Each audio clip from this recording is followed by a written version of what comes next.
I can say without a doubt that the most advanced yoga I have ever done is raising children. And I used to wrap my legs behind my head every morning before coffee. My name is Sarah Ezrin. I'm a writer, yoga teacher, content creator, and the mom to 2 young boys. I recently wrote the book, The Yoga of Parenting, 10 yoga-based practices to help you stay grounded, connect with your kids, and be kind to yourself. One of the highlights of this journey has been sitting down with parents from all around the world to hear how yoga has informed their parenting. Their stories are fascinating, funny, raw, and sometimes heartbreaking. I spoke with step-parents, single parents, grandparents, and though everyone's identities and family structures are completely different, all of these parents have the same intention: to parent from a place of connection. I am honored to share these stories with all of you in this limited series podcast, The Yoga of Parenting. All right. Hello, everybody, and hello, Dianne.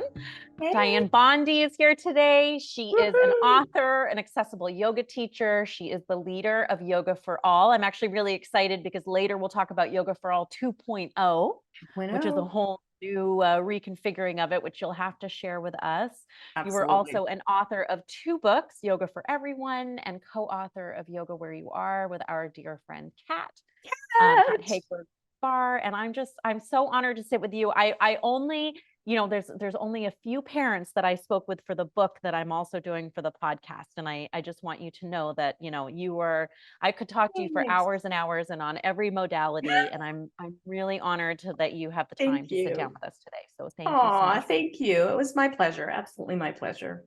So we were doing a lot of pre-chatting, which I was like, oh, this is perfect. And this is exactly what I wanted to talk to you about for the pod, which Wonderful. is you are the mama of 2 teenage boys. Oh man, true story. One is leaving for college. And let's talk about Yeah. leaving the nest, the challenges of, the entering adulthood, but also the reality of parenting 2 Black boys in this world. And, with the news coming every few seconds, and though you live in Canada, they do visit the United States at times. And so, all the ways that your yoga is helping you. So I think, if I had to start with a single question, it is, how are you feeling about your oldest going to college? To be honest, I had a panic, just like a full-on panic moment, because he did like a test. So he's in his last couple of weeks of high school at the time of this recording. He's going to be done in like a month, I want to say, of high school. But he got an opportunity to do an apprenticeship at a college where he got to take his level 1 mechanic. He wants to be a mechanic. So he got to go away to a college that was like 7 hours away from us. And when this opportunity came, he's like, yeah, this is a great opportunity. I'm going to graduate high school, not only with my high school diploma, but I'll be a level 1 mechanic automotive technician. So it just seemed like a good thing because he was already doing his apprenticeship at the Subaru dealership. So it was going to give him a little bit more opportunity to enter into college at second year or at the second level. And so I thought, okay, I don't want to not give him that opportunity, but I had a hard time leaving him. He had a hard time leaving me. I felt really special because as we were walking around the Superstore in Walmart getting things for his dorm room, and I haven't been in college since the 90s, and I forgot just how barren your dorm room is when you open the door, how just like institutionalized it is. So, I had to get him a new shower curtain, and we got him new bedding, and we're in Walmart getting him like a toaster oven and all this stuff and loading him up on groceries. And he keeps stopping in every aisle and turning around and hugging me and saying, I'm really going to miss you, Mom. I'm going to miss your hugs. I'm going to miss you. And I said, yeah, but you're only like a phone call or FaceTime away. Because when I was in university, none of these things were available to me, right? I couldn't like see my parents every day if I wanted to. And I find that this generation, Gen Z is a little bit, I find a little bit closer to their parents because maybe we hover a little. I tried really hard not to be a helicopter parent or even worse, a snowplow parent. But I was having a whole moment, and he kept telling me it's only 8 weeks. It's only 8 weeks. It's only 8 weeks.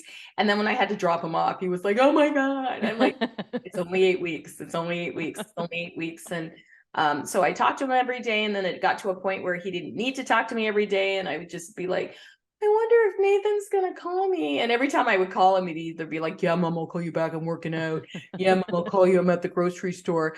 And he did really well. He fed himself. He didn't get hurt. He managed to finish the course with honors. So it made me feel good that I raised a child that can be out in the world and take care of himself, because something my mother said to us as children, and I'm a first generation Canadian, so I have immigrant parents, and their whole philosophy is, and my mother would say it just like this: heaven forbid I should raise a few useless children who don't know how to look after themselves in the event that I should die. So that's just immigrant talk. Like that's how immigrant parents talk to you. Pull yourself together, right? I just can't imagine saying those things to my children. So, but that kind of was the things that I was thinking. I have prepared him for this moment. He's going to be okay. You have to let him go. And my husband's like, yes, he's 18. You have to let him go. And to me, he will always be the baby that the doctor handed you all swaddled. Mrs. Bondy, you had a baby. And he's always that kid in my head. And then I see him and I talk to him, and he's not. Like, he's grown. He's a man. He looks like a man. He sounds like a man. He shaves. Like, it's just weird. He was a little boy for so long, and then he just wasn't. It's just, I don't know. It happens too fast. Oh, I mean, it terrifies me, right, as we're entering 4 and 1. Oh, But yeah, I mean, I can only imagine 18 and what's the other one, 16, right? Are they 2 years apart? It went like this. Yeah, It yeah. went like they were sitting in the car seat, doing whatever to, like, they're teaching me, they're telling me, how come you're going this way when I'm driving to, like, oh, I got my learner's permit. Can I drive? I'm like, what? Wait a minute. Did we just had the car seats. Like, we have a Dodge Caravan, and it's time to, like, get rid of it because we don't really need it anymore. And it's just weird. This car has been a big part of our life for the last 10 years. Like, we've gone on family vacation. It's just, the whole thing is strange. They're getting older, and I don't like it. And I like it and I don't like it. And I was at the gym this morning, and one of my friends at the gym, who I've known for over 20 years, he's a grandpa. His daughter just had a little boy 2 months ago. And I was like, Mario, when did that happen? He goes, beats me. Like, I've been hanging out at the gym for the last 20 years. I'm like, you're a grandpa now. He goes, yeah, it's weird, isn't it? And I'm like, yeah, I don't picture you, because I just remember his kids being like 10 and hanging out and stuff. And Well, that brings up an interesting point, though, which I wonder does, with our yoga practice, how that influences our ability to be present, but yet still, do you still find, even though you were trying to ground through all those years, it still goes by in a flash? Like, it still goes by in a flash. I remember distinctly when I had Nathan, I went, I'm going to take in every moment, and I'm going to make sure I sit and breathe with him. And I nursed both my children, so I was lucky enough that was something I was able to do. And when I held them and I nursed them, I'm like, I'm going to remember this moment. I'm going to smell their head. This meditation is going to be me. Like, I would rub their foot, or I would touch their head, and I'd be like, I want to be in this moment forever. And I still can recall those moments. Like, I was present in those moments. And I remember when Nathan turned 6 weeks old, they're no longer a newborn at that stage. And I remember taking a picture of him he was lying on the side of bed looking at me. And I took this picture and I went, I no longer have a newborn. He's 6 weeks today. So I really tried to fully be present in all those moments. Where I feel like kind of lost track of being present is when they started sports and they started doing all these different things. And then you're just constantly trying to get a meal ready, pick up this kid, drop him at this field, get this kid, drop him at that field. Oh, we have a practice over here. Your dad's working this weekend, so you're going to have to get a ride with so-and-so. That's when it kind of sped up a lot. And I wasn't as present. But when they were babies, that 0 to 5 years old, I really was rooted and grounded. And I was at the beginning, I think, of my serious yoga practice. I had always practiced, but maybe not been as present until I had children, because I knew that it was going to go quickly. So I really tried to use meditation and breath to be in the moment. So when I was freaking out as a parent, I was like, okay, how do you ground? You can either sit down or you can stand up, and you can root down through your feet, and you can come back to your breath, because that is always happening in the present moment. Is your breath is always happening in the present moment. So bring myself back to the present moment and just be in it. Like when they were screaming at the grocery store, or when I just felt overwhelmed, I just was like, let me use my yoga to be present and be okay with being uncomfortable with the situation as it arose. And so that was a big part of my parenting. Do you think that, I mean, part of what was happening, I remember from our previous interview and filling in people that don't know, is that when you left your job in Yeah. accounting to, Yeah. you went on mat leave and then you decided to open up a yoga studio. So your entire life got rerouted. And in Yeah. many ways, you were becoming a teacher as you were becoming a mother. Totally. So I'm wondering, was your career picking up as well at the same time that they were also becoming more autonomous and getting older? And so it was kind of like, where you were all growing up together, were those things happening simultaneously? Yes, it was very synergetic in that way. Like I remember I opened my business when Nathan was 6 months old. And so it wasn't unusual for me to wrap him in like a carrier and wear him to yoga class because he'd be sleeping and I would teach while he was sleeping. And I just remember him that whole time that I owned the yoga studio, when I wasn't teaching and when I was teaching, they were there and they had this big open space to have their little Hot Wheels cars that they would play. And they were part of sweeping and they were part of picking up the towels. And when he turned 8 years old, he worked the front desk in the morning for me when like he was an early riser. He would come to 6 a.m. yoga. And he would work the front desk at 8 years old. He would check people in at the front desk. And as a mom who had a business, they just came along with me. When I moved into motherhood, it wasn't that I didn't change my life to cater to my children. My children became part of my life. And it just became the synergetic thing. What I was doing, they were doing. I took them everywhere. They did everything. And I think it was a really good experience because both of them want to be entrepreneurs now because they were just with me from the beginning. There wasn't a time where they're like, I'm going to the studio. Do you want to come? Dad's home. You can stay. Grandma's here. You can stay, or you can come and, help me out. But they've just been in my life. Like I applaud people who can take time off or stay home and raise your kids. That's amazing. That just wasn't an option for me. And so they came with me and we all just became this unit. They were just a part of my life, and my life continued on the path that I wanted for myself. And I certainly wanted to see my children see me do something fulfilling and be happy at a job so that they knew that that was possible. Because I just remember my parents slugging it out and being really tired and being really cranky when they got home from work and just, being unhappy a lot of the time because they had jobs that were so demanding of them. I had a job that was certainly demanding of me as an entrepreneur and as a studio owner, but I also wanted my kids to see that there was something they could do as well. And so they were always just a part of it. They just came along. My kids I had parent and caregiver classes from the beginning because I can't get a sitter at this time. So let me just run a class at this time and my kid will be in the class. You know what I mean? They just took them everywhere all the time. That's amazing. And I love that. And, something that we talked about as well in our first interview that you were mentioning too, with the difference between, where your parents were coming from and where you are now, is also that choice, right? Of being in something. Yes. Okay. It's super hard work. Yes. You are, you're maybe working as many hours or whatever, but you're doing it. Yeah. Right. It's from a place of passion. And the other thing that we had talked about that didn't make it in the book that's, I think, very much worth mentioning is that when we talked that you don't have mom in your bio for the reason that, well, I don't want to answer for you. So you tell us why, because you are, deeply invested in your children. They obviously are your whole heart and everything. But as an entrepreneur, I would love for you to share with the audience why you made that choice. I think it's important. I think motherhood is important. I think it's a badge. I'm deeply connected to my children. My children are really close to me. I'm kind of wondering if they're actually ever gonna move out. I think they're gonna be here forever. And I'm okay with that because I'm just like, oh, my babies.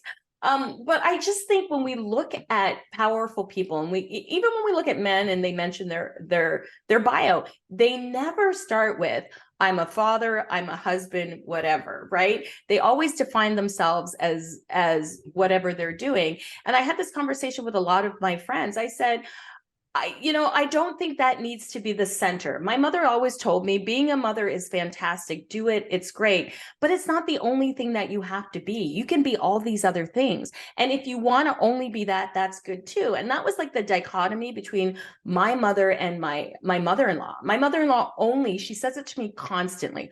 I only ever wanted to be a wife and a mother. And I'm like, yes, she's 87. So that was kind of how we were conditioned, that those were the only things that we could do. And she was a school teacher before she became a mom. But the minute she found out she was having a baby, she quit her job, and her kids became her whole focus. But I also noticed that she gave up a lot of herself in her life. And my husband would always tell me, I think my mom's a little jealous, because she mentions that all the time, like she's telling it to me for the first time. And I said that to my mom. My mother-in-law always only wanted to be a mother and a wife, and my mother would just say to me, there's so many more things in the world than just being a mother and a wife. Like, you can do all these other things. Not to say, and I'm not putting that down, if that's what you choose to do, yeah, power to you. The same way I wouldn't want anybody to put me down for choosing to have a career. But my mother said, choose to be happy and show your kids what it's like to be happy and fulfilled, because that will make you a great parent. And a lot of us just don't have the opportunity to stay home. And to be honest, after 6 months of staying home, I'm like, I need adult simulation. I need to, do something other than fold socks and clean the house while my child is napping. I need to be stimulated in different ways. So when I create my bio, I always talk about the things that I'm doing, and the way I show up in the world. And motherhood is mine, for me. Like, that's I don't need to announce it. That's my thing for me, right? That I do, that fulfills my heart in a different way. But it's not the only thing I do, and it's not the primary thing I do. I do lots of things at the same time. Yeah.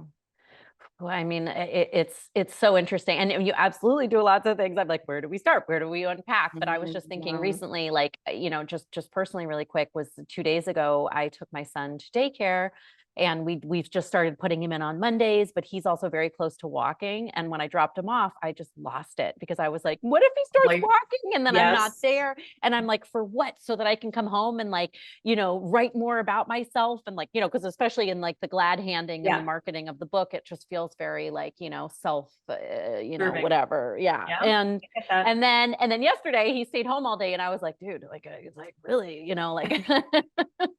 So it just, either way, but something that came up for me in that moment was like, where am I most feeling fulfilled? Because if there are times where I just want to be home with him, and I want the phone off, and I want to be grounded, and you know what, then that is what I should be doing. And then there are other times where I do want to be, working more towards whatever that path may be. So I think it's really just a matter of like listening to your heart and listening to what fulfills you, and whatever fulfills you the most is going to make you the best mother.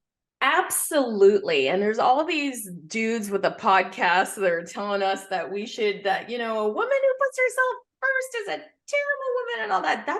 That's the absolute worst. We've conditioned women to like put themselves on the back burner, to put have everything else revolve around other people in their lives. And then in the last 20 years of your life, you're lost, right? You don't, when your kids move away and have their own families, and heaven forbid your husband trades you in for a younger image of you, or whatever it is, then you're like out there. Like, there's so many women I have found that have invested their entire lives into their families, and then when their families moved on, they didn't know who they were. And I didn't want to lose my identity. Like, I didn't want to just be Nathan's mom. I also wanted to be my own person. I didn't want to forget who I was. And to be quite honest, initially when I got married and got together with my husband, I said to him, I'm not really feeling this kid thing, and I don't really want to do it. And he's like, that's fine. We don't have to. And he said, I always knew you were going to change your mind. And I said, why? He said, you would say certain things. I think she's going to change your mind. And then I was at the salon getting my hair done, and this little kid, he was 2 years old, named Benjamin, came in, and my ovaries just started hurting. And I said, and I just wanted this kid. I wanted to take him home with me. And then my stylist just said to me, oh yeah, you're ready now. And so it went from, I'm not really interested, to turning to my husband and saying, hey, do you want to have a baby? And he's like, yeah. And that was it. That's how that decision got made. He's like, sure. Cut two. You got one going to college, one, coming up at the end of high school. Oh, yeah, it's just like so weird how that just all kind of came together. But I never wanted to lose my identity, and I never wanted to say to myself, what if, what if, what if? And to your point about some days I want to be home with the ringer turned off and just be, the beauty of being an entrepreneur is I could choose that for myself. I never had to ask anybody for time off. Although I worked a lot of hours, I could control the hours that I wanted to work. And that was really important to me as a mom, that my husband works in an industry where he works all holidays, all weekends. And the thought of trying to find somebody to look after my child on Christmas Day, because both of us are working, seemed just not like a thing I wanted to do. And if I wanted to take a full day off and pull them out of daycare and sit on the couch and eat snacks and watch Lightning McQueen for the 80th time, I could do that as a person who is self-employed. I could choose those moments for myself. And I think that was really important for me. And we did a lot of that. We did a lot of what we call couch days, where I purchased a massive sectional that can seat 12 people. And we put on our pajamas, we'd get our blankets, I'd take them to the grocery store, we'd pick out the snacks that we were going to have, and we would just watch marathon movies.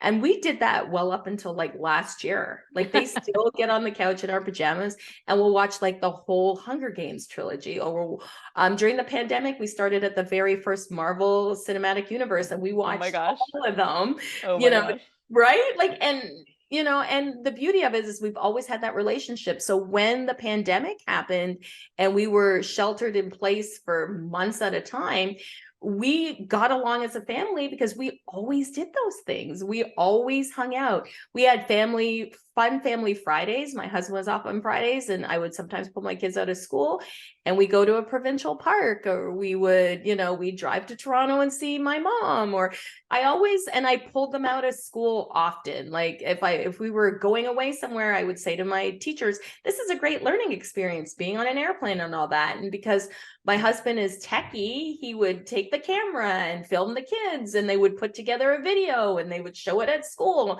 And I got to do that because I was an entrepreneur. So that really was important, that the kids just had a different lifestyle. Like, my kids had been on a plane like 13 times by the time they were 10, because I just took them everywhere with me. Right. And I was lucky I had a mom who was retired. She would just tag along if I needed daycare. So I know I speak from a very privileged position for sure, but I did work really hard and set that up for myself with that intention. So.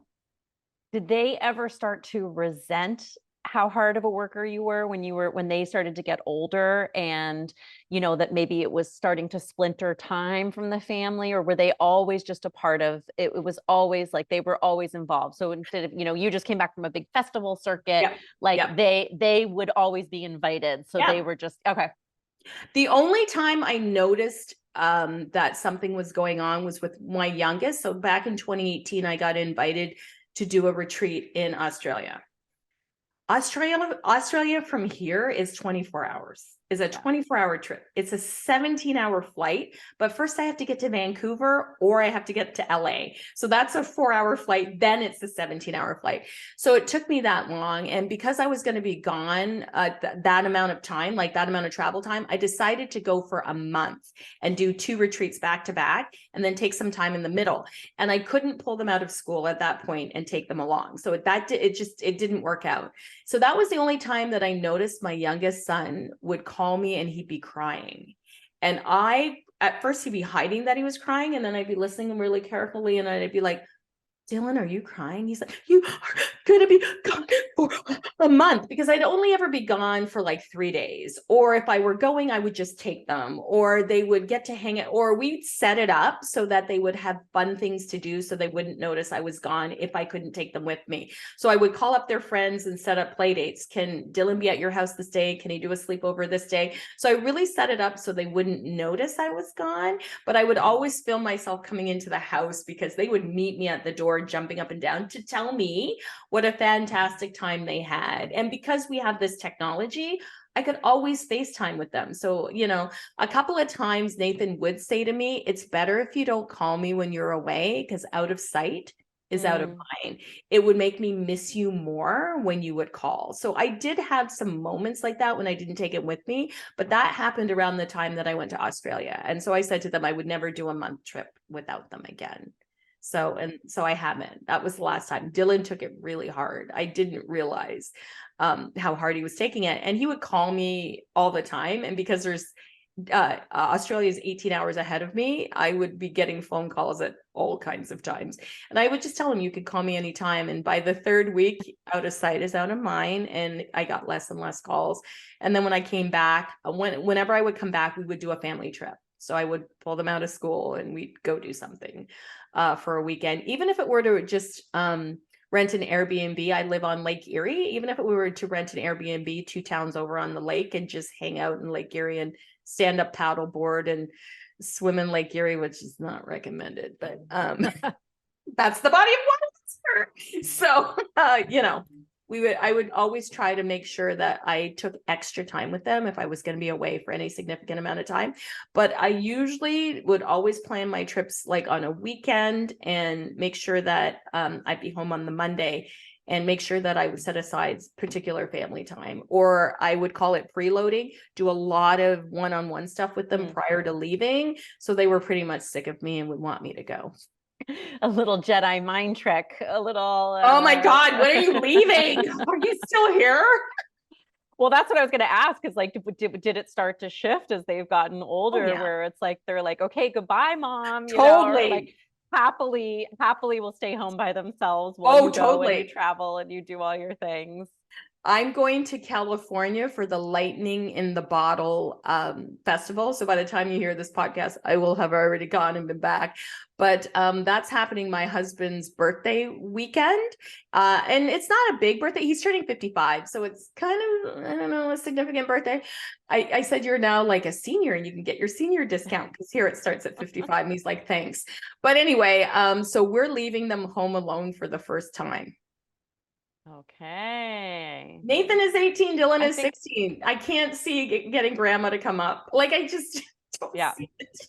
Nathan will be irritated with me if I call my mom to come stay with him for the weekend. And to be honest, they're so self-sufficient that they're never here on the weekend anyway. When I'm home alone on the weekend, on a Friday night, I'm like, I guess I'll watch movies by myself. Because now they have their friend groups and they're doing their thing. And Nathan's driving and has his own car. So he's got a girlfriend. He don't want to hang out with me anymore. So that's it. Like, I really cherish those moments when they were little and they wanted to hang out with me, because I would tell myself all the time, there's going to be a time when they're not going to want to hang out with you. And so even when they want to help me with the groceries, when it wasn't really a help, I'm like, there's going to be a time when I'm not going to want to help you with the groceries. So I took in every moment. I really used my yoga to be present when they were with me all the time. And it was glorious, to be honest. I'm grateful for my yoga practice because it kept me in the moment with them. And now that they're older and they have their own lives, I'm like,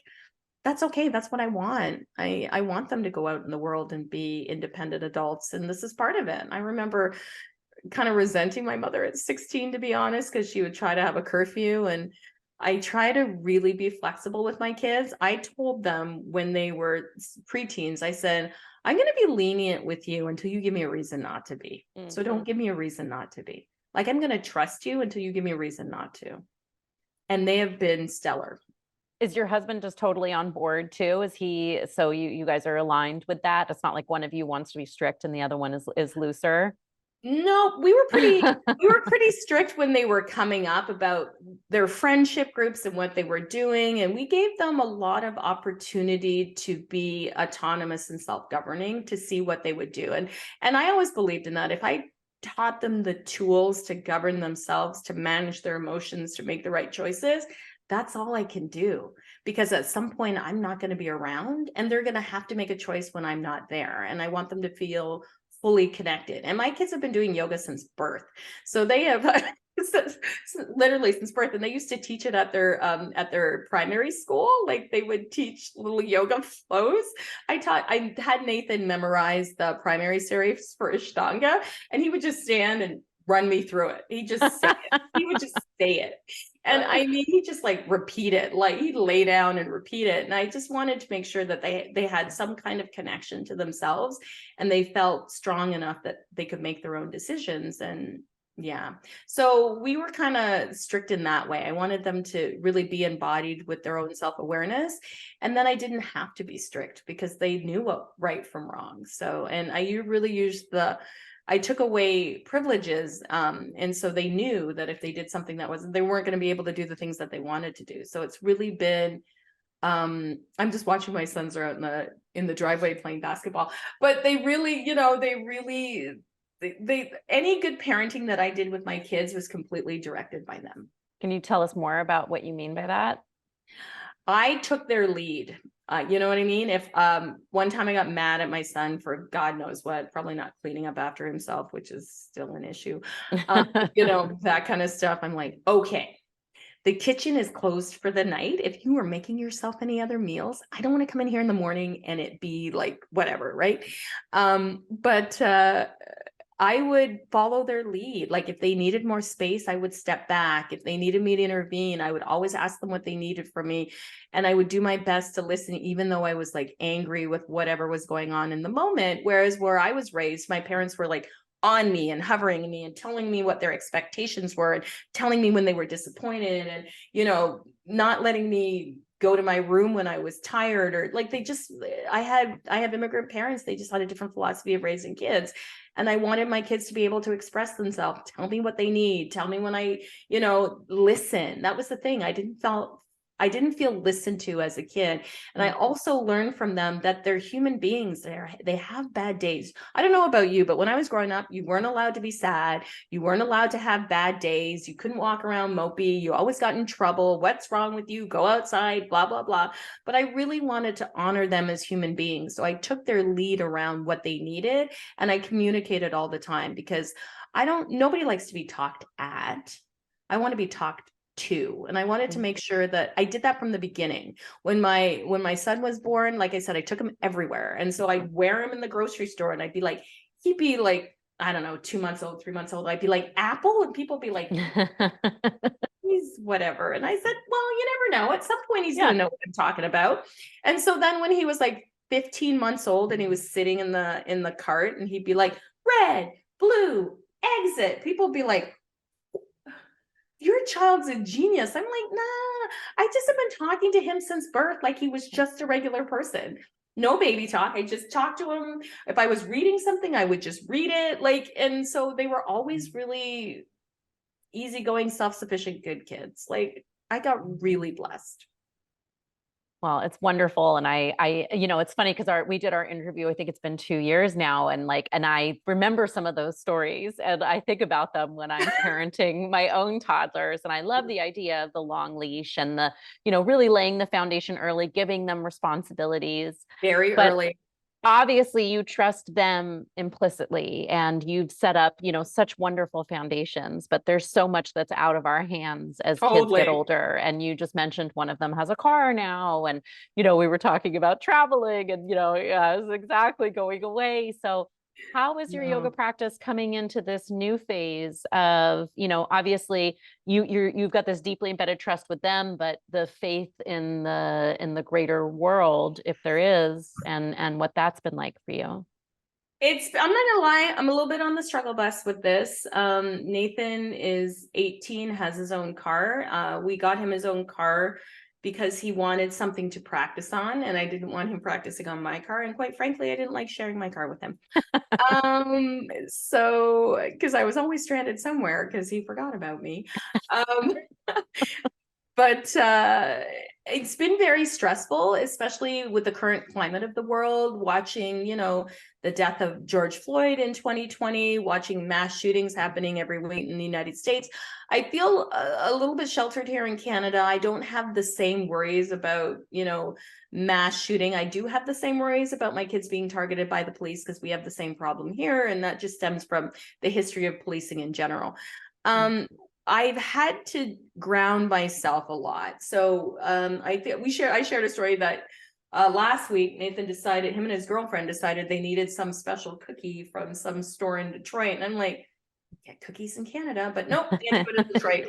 to pick up these cookies. And for reference, I literally live right on the border. Downtown Detroit is 20 minutes. It's like I have a mailbox in Detroit where I pick up my packages to avoid paying the astronomical shipping to have them shipped to Canada. So it's not unusual to pop over for groceries or whatever. So him and his girlfriend were like going over, and I'm like, okay, you need to take my car because your car is not appropriate for going across, because he's got a car that he's lowered and tinted the windows, and it's very, I refer to it as the drug dealer car, because it's a lot. And so I just didn't want him to be targeted as a young black man with this car that technically is my car. It's I own it. It's in my name. But I didn't want him to, be targeted. And I have to worry about stuff like that all the time. But I have to also hope that I've given him enough knowledge that he knows. And his girlfriend also knows. So he's picked somebody who's very aware of the culture. She's a different ethnicity than him. But she's very aware. And what kind of makes me a little bit happy is his girlfriend reminds me of me. So that's like, you know what I mean? Thank you. Just nothing on there. But yeah, those kinds of things really freak me out. But for the most part, Nathan is a very cautious driver. When I drive with him, he drives like my mother, like just very cautious and very slow. So I don't worry about him doing stupid things. And sometimes I make the joke that he loves that car more than he loves me. So he doesn't want anything to happen to it. So he's very cautious. He's very responsible. So I just tell myself he is going to be okay. He's not going to put himself in a place to get into danger. But on the flip side of that, mass shootings happen everywhere all the time. And I'm just freaked out for Americans in general. So I told him, this sounds ridiculous.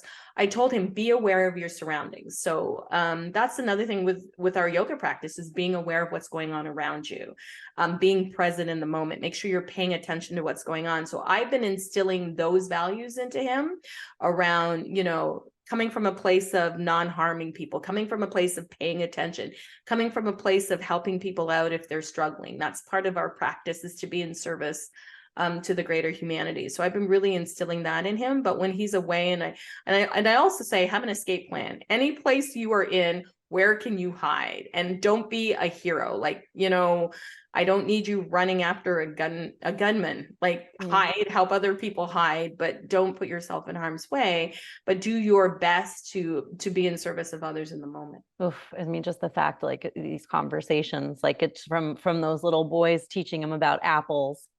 Right. That was the image I had to then having these kind of conversations with them. It's hard. It's hard. Being a Black mom to Black boys is terrifying. Yeah. It's terrifying, because if it's not the police that's targeting them, then it's something else, right? There's after the pandemic, I thought we were going to be in a greater place of love for each other, but I'm not seeing that. I'm seeing a need for more people to really dive into some kind of spiritual practice, some kind of self-study. People are highly stressed. I'm noticing a rise in, mental health issues. Something needs to be done. Like we need something. I don't know what, but we need something. Yeah. Yeah. I mean, it feels almost like it's that cauldron, right? It's all the things that were under the surface before the pandemic that rose to the surface, haven't been resolved. And now we've got the trauma, to the secondary trauma, and, people who have lost people. Then we have, the George Floyd murders, and, obviously just every day living as a Black person and, with the Western world or any part of the world, and then as women, and, it's like all these things that were already, so many things that were already, challenges. Everything's come to a head now on top of, the infrastructure kind of falling apart as it is too. So it's a very, it's an uncertain time and a turbulent time and a really hard time to be parents. So when you come to your yoga mat and you're coming to your meditation practices, are you like, are those the times that you're grounding and you're able to get present, or are you doing that in the moment as well? Like what, when they're driving, like what's that looking like? What's a daily practice for Dianne, especially when the boys are out in the town? Serenity now. I do a lot of that. I'm always rooting down and grounding down every opportunity I get. So I set aside probably about 5 minutes every hour to refocus and reset. And so meditation for me in that moment will just be feeling my body. So I might take a moment on the yoga mat when I'm feeling highly stressed. I also need it as a little bit of a distraction. The physical practice will be a little bit of a distraction for me.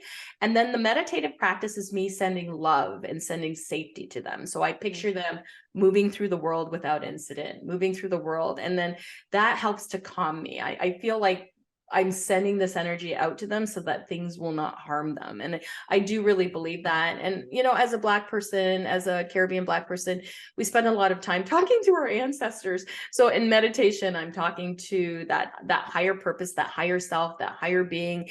And I'm asking for that protection and safety. And so that's how I kind of use my yoga practice. I'm always grounding in the moment. The moment I start to feel anxious, I'm like, okay, what's that coming from? They're going to be okay. Root down through your feet, root down through your sit bones, breathe deeply. They're going to be okay. Let's send them love. And I'll say to my kids when they come home, did you see me? Did you feel me sending you love? And whether they did or not, they always said they do. And so that's kind of my way to move through the fear of them being out in the world. I have to trust and believe that they're part of their higher selves, and that's going to keep them safe. That's the only way I can make peace with it. I can't imagine being a parent in America because I do not fear my kids going to school. I do not fear it. And a friend of mine called me and she says, every day I take a picture of my child before they leave the house because I want to be able to describe to whoever what they were wearing before they left the house. And that never crossed my mind here. I don't worry about that here. I just don't worry about that here.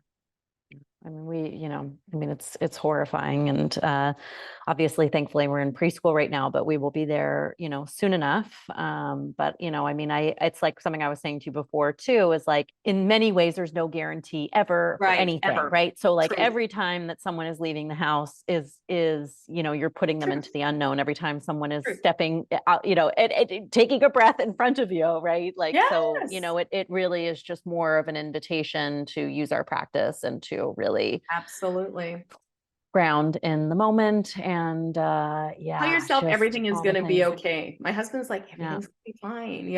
My husband always touches my head and says, everything's going to be fine. I'm like, I'm sure everything's going to be fine. Just keep breathing. Because the minute I get stressed out is the minute we all start to hold our breath. So I keep telling myself, keep breathing. It's going to be okay. It's going to be okay. It's going to be okay. It's going to be okay. And I'm grateful for that constant reminder of my yoga practice. Root down, ground down, relax the shoulders, relax the jaw, and let's take 10 deep breaths. And I've been teaching that a lot in my diversity and equity trainings. Like when you're in a position where people are activated or something is happening, the first thing you need to do is relocate yourself in your body. And that means rooting down through your feet, drawing up through the crown of your head and coming back to your breath. And I teach that all the time. Relocate yourself in your body. It's okay to be in your body in this moment. Come out of your head in this moment and be in your body. And always try to be in a place where you can lead from your heart in these situations. And I teach that in DEI. And I teach that with my kids. And I practice that with myself. Sometimes as hard as it is to do so, I make sure to really, be present, and it's okay, and just take a moment, right? I mean, I think that's the hope of the things coming to the surface and people, being fed up and, mental health issues being on the rise, or at least, it coming out, they obviously there was always going on underneath some type of curtain, but having it all out is now also giving opportunities for people to start to learn these kind of tools. And, for people listening that like, maybe they're not so into asana, and maybe they're just more curious about the meditation of it, or maybe they're not interested in what they think is yoga at all. That's such a simple practice that everybody can do. Everybody can start to feel what's in connection with the floor. Everybody can start to take some deep breaths and, ground in the moment. So it's, that's my hope, right? Is with all the discord and uncertainty, that it will direct people towards these kind of practices and get us to practice what we preach. Now. Yes, serenity now. Yeah, I always say that. Become embodied, like come back to your body, because often when they're out in the world, my mind will spiral into the worst case scenario. Just always worst case scenario. But if I'm in my breath, I'm like, okay, they're going to be fine. Like it takes me out of that worst case scenario and it brings me back to the present moment, and everything in the present moment right now is fine. And that's all I can That's all I can do. And to your point about anytime we leave the house, I could step off the curb and something could happen to me. Anything could happen. A toilet seat could fall out in an airplane in the sky and take me. Like, it's just, everything is unknown. So I have to just take that too with a grain of salt, right? Just deep breath in, deep breath out, just one foot in front of the other, just one moment at a time, just one moment at a time. I'm like, okay, right now, here we should take that one grounding breath together. Inhale deeply, expand through the chest, exhale completely, one moment at a time, right? Inhale, deep breath in, just like the ocean. Exhale, watching the tide go out, watching the tide come in. Inhale as the tide comes in, exhale as the tide goes out. It's all good. It's so just like, so it's incredible how automatically, right, that just that grounding and the truth, like, I love you say serenity now. Mine is, in this moment everything is okay, and whatever Yes. the mantra of the moment may be. Mhm. So I love you. I could always talk to you for hours and hours, and I want to value your time, because I know we did our pre-talk, ended up being a little longer than usual because we love chatting. But I want to end asking the question that I ask everybody, and I'm so curious your answer. What's the most surprising way that your yoga practice has influenced your parenting? It kept me present. I didn't expect it. I expected the moment something panicky happens that all my tools that I've learned from yoga would go out the window. But the first thing that happens when I get really overwhelmed, I'm like, what would I do in my yoga practice if how does my yoga practice help me? I always ask those questions. And the other thing, it really made me get to know myself before I had children. So that I knew what my strengths were going to be. I knew what my weaknesses were going to be. And I knew that I could have these conversations with my partner, and so that we could co-parent more effectively. Like, yoga really does give you all the tools to live a really embodied life if you choose to use them. And I think for people who think yoga is just a lot of movement on a mat, that's the smallest part of it. The biggest part of it is getting to know yourself, and being in a place where you have the influence to disrupt harm and to bring peace and joy to folks. So through them getting to know themselves. Love that. Well, I always love chatting with Dianne. Tell us very quickly about Yoga for All 2.0. Yes. And where everybody can find you. And obviously we'll include this all in the show notes as well. Fabulous. I am at DianneBondyYoga.com, or I spend too much time on Instagram at Dianne Bondy Yoga Official, also on Facebook and also on TikTok. I've decided that Twitter no longer feels like a space that I need to be in, so I've put up my Twitter account.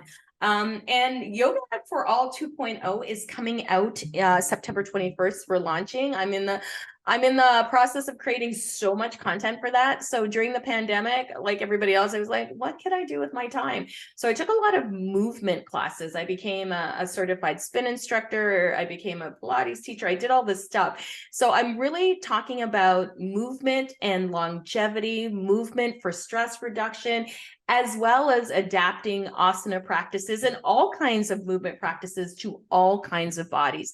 So we're just expanding out and creating some more opportunities for people to feel more comfortable in their bodies and more embodied in their practices, and be able to teach and practice whatever they like with peace, ease, and grace. So we're blowing it up. There's going to be so much more content. So I'm excited to do that. My friend Amber Carnes is on a different journey, so this is going to be a solo project for me, and I'm excited. I brought on some of my most favorite teachers to teach some of the content, so you're going to get a chance to have access to yin, restorative, chair yoga, Pilates, movement practices, longevity practices, mobility practices, adapting asana for all kinds of bodies. It's a huge project, but I'm really excited about it. Well, thank you for doing that. Thank you for all that you do for the yoga community. And thank you for always, like, it always grounds me, and you always give me different tools, for and inspiration for as my boys get older. Every story you tell, it stays with me, the park story and letting them go. I'm like, okay, Jonah, you can play outside. I'll watch for the window. It's just, I always learn. I just learn so much every time we speak, and I really appreciate you. And thank you so much for your time. At you, Sarah. Thanks for the opportunity to talk to you and to be a part of your book. Congratulations on your book. Oh my God, we forgot to say Dianne is in the book, of course, right? Dianne. She's in That's there. okay. She has there's a whole chapter that's dedicated to you, and then your you. full story is available on the ebook. So thank you for Thank all you. the time. And I know I'm like, I thought you were just not responding to my emails anymore because I was sending so many. I was No, like, she's probably like, stop emailing me, no, Sarah. I was Everett. gallivanting around the planet, so I'm No, not checking email. I so appreciate you, and thank you for the shout Thank out. And you. then your 2 books as well, Yoga for Everyone, Yoga Where You Are, and find you online. So thank you everybody for tuning in. We appreciate you. Thank you. I hope you enjoyed this episode of the Yoga of Parenting. Everything we discussed will be found in our show notes. You can purchase a copy of the Yoga of Parenting book anywhere books are sold. And please remember to subscribe, rate, and share these episodes so we can get all this wisdom to as many parents as possible. Follow me on Instagram at Sarah Ezrin Yoga, and the original music that you heard both at the beginning and just a moment ago is by the amazing Egeman Sonley. You can follow Ege on IG at Egesan, Egesan, and you can find all of his amazing music on Spotify.